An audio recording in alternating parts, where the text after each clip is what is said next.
Alright, good stuff. So, movie pairing. I had some trouble with this one. Really, I think I just psyched myself out on it, because the movie I finally landed on is Jackie Brown from 1997. Seems obvious, right? But I was thinking that, brown ales are made to appeal to everyone, from beer vets to newbies. They are neutral, crowd-pleasing. Tons of people will like them, but few will love them.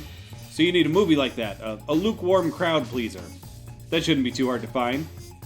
But then I was thinking, it shouldn't be an iconic movie. It should be a big, dumb, fun movie that is not groundbreaking in any way other than the fact that it's very popular and fun. So, no Star Wars, no Jurassic Park, no Raiders of the Lost Ark, nothing like that. But also, we're pairing brown ales, so the movie shouldn't just be a bunch of white folks running around. There should be some diversity, right? And that's not an easy thing to find in a big, dumb blockbuster. I had Fast Five in the lead due to the diversity of its cast alone, but I've only ever watched the first Fast and Furious movie, and I didn't want to break that streak if I didn't have to. But The Avengers is white as fuck, as is shit like Home Alone, Guardians of the Galaxy, Top Gun, Tim Burton's Batman. Those are some of the other movies I was thinking about doing.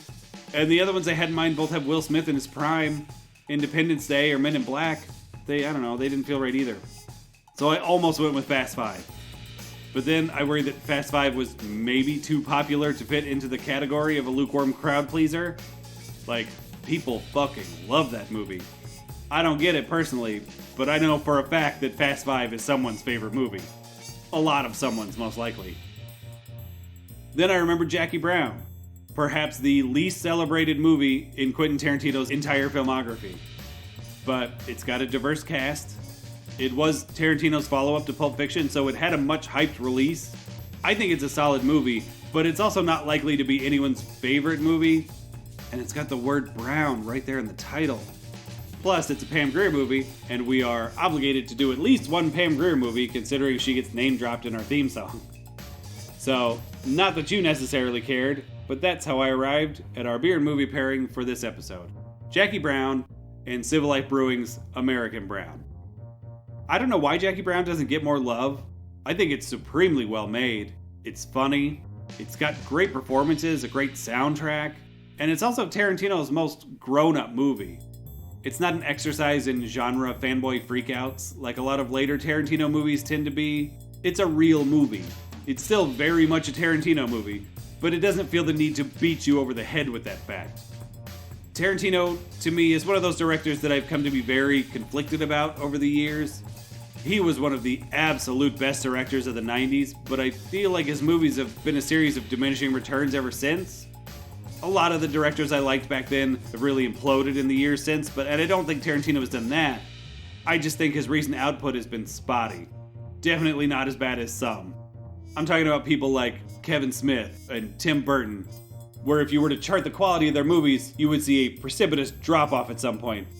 I'm actually afraid to go back and watch any 90s Kevin Smith movies now, because I'm afraid that they're actually all bad, and I just wasn't discerning enough to see it back then.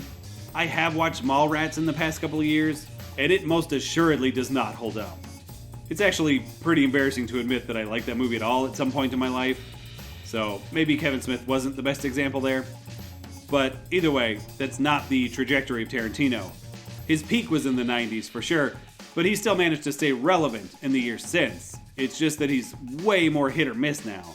There's no cliff, it's more of a wavering line. There's the very high peak of Reservoir Dogs and Pulp Fiction, then a dip down to Jackie Brown and the Kill Bill movies, then another big dip down to a bunch of wavy lines, because no one can seem to agree which of his later movies are good and which are bad.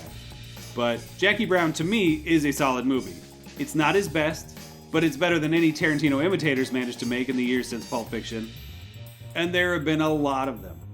And most of them made flat, boring movies with unnecessarily cumbersome titles.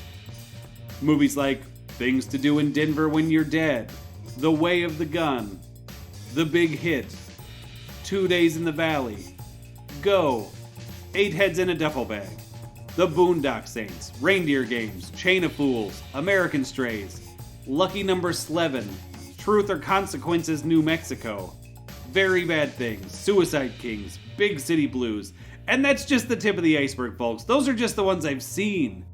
Who knows how many others there were? And none of them are as good as Jackie Brown. Most of them are downright awful. That's why I don't get the lukewarm feelings for Jackie Brown. I think a lot of it was the hype. Tarantino's last movie was Pulp Fiction, so people were eager to see what he did next. But how do you follow that? Whatever he did next was bound to disappoint. It's just a shame that feeling of being underwhelmed has stuck with Jackie Brown for so long. So, what about it so good? Well, for starters, the performances are outstanding. Pam Grier crushes as Jackie, which makes sense when you know that the part was written with her in mind, but the rest of the cast is great too. Sam Jackson does his scary, shouty thing, and it's great. He's really funny in this movie, though, too, from his dialogue to his appearance. Robert De Niro doesn't really do anything in the movie. He just kind of hangs out and gets high with Bridget Fonda, but Stone De Niro is just funny. He doesn't have to do much to get a laugh out of you. Even the bit parts are solid. Chris Tucker is great in the 2 minutes of screen time he has. Tiny Lister is always a pleasure to see. And Michael Keaton brings some seriously weird energy to his role as the ATF agent. So, the cast is tons of fun. I also appreciate that Tarantino doesn't have a cameo in this one. He is my least favorite part of Pulp Fiction. He is worse than Butch's girlfriend and her goddamn blueberry pancakes. His bit in Django Unchained is really awful, and I just don't need to see him on screen. It's never a good thing when he pops up in his own movies. But his dialogue in Jackie Brown is snappy, and his direction is confident, and the themes of the movie are more adult. It's all about getting old, and how people deal with getting older. It has a maturity to it that, say, Inglourious Bastards, for instance, is lacking. And the heist that makes up the last third of the movie is great. It's got a lot of double crosses, and it's tense, but you know who's going to come out on top. No one's going to outsmart Jackie Brown, not in a movie named after her. I can't even think of a movie where that happens.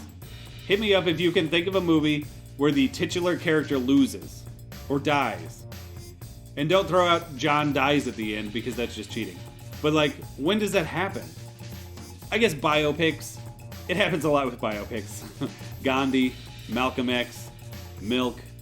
But never with fictional characters. I'm looking for a fictional story here, named after the main character, and that main character fails to achieve their goal. Let me know if you can think of one. Anyway, Jackie Brown wins out, obviously. Spoilers, I guess, for Jackie Brown and Gandhi and Malcolm X and Milk. Whatever. The fun of the movie is not in the way it ends, but in the many twists and turns it takes, and just the fun of hanging out with these cool characters. It's more of a hangout movie than a heist movie, for sure. These people may be dirtbags, but they're the kind of dirtbags that are fun to hang out with. And hey, while you're hanging out with them, you might as well drink some Civil Life American Brown. It's a great hangout beer. It's only 4.8% ABV, so you can drink it all day if you really want to. It's not a wholly traditional American brown ale, in that the hops are somewhat muted. They're there, but they're very much in the background. What jumps out at you is the beer's toasty, nutty flavor, with hints of chocolate and caramel. It's a nice, deep brown color, with creamy, long-lasting off-white foam and lacing. That's from Civil Life's website, but it's a very accurate description of this tasty brew. There's no hyperbole there whatsoever. I know I said before, multiple times, that the popularity of brown ales lies in their mediocrity. They are often good, rarely great. Having said all that, I am now going to prove myself a hypocrite by saying that the Civil Life American Brown is easily the best beer they make. It is my favorite Civil Life beer. And what's more, I don't think that's a controversial statement in any way. That's more a tribute to the quality of the beer than it is proof of my own duplicity. It's just a really well-made brown ale. There's a good write-up on the Civil Life blog that details the birth of the beer. It's a good short read. I'll post a link to it.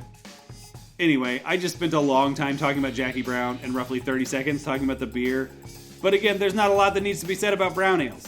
Even the best of them can be summed up pretty easily. But they're still worth trying. Put on your Kangol hat and go get yourself a brown ale. While you're at it, go ahead and rate and review the podcast. We love feedback, especially unconstructive, negative feedback.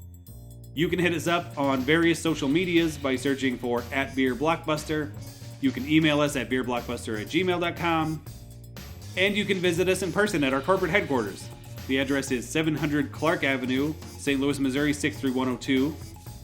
That's actually the address for Busch Stadium. That's a riff on a Blues Brothers gag. Anyway, I'll talk to you soon. Thanks for listening to Beer Barrels and Blockbusters. Good night, nerds.